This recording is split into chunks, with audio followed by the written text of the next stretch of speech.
সন্তানের উপর মায়ের অগাধ ভালোবাসা সেটা পশুর মধ্যেও আছে।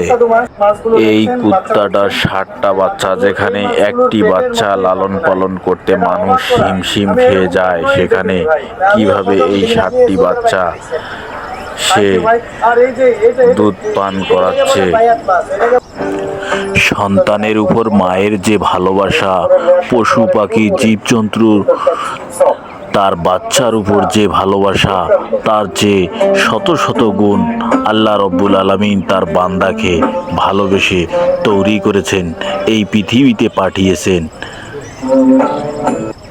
সুবহানাল্লাহি ওয়া বিহামদিহি। তাই আল্লাহ পাক আমাদেরকে সৃষ্টি করেছেন তার ইবাদত বন্দগির জন্য। সুতরাং আমাদেরকে আল্লাহর পথে চলতে হবে। সৃষ্টি জগতের দিকে তাকালে আপনার মাথা আল্লাহর কাছে নত হয়ে যাবে। সুবহানাল্লাহ।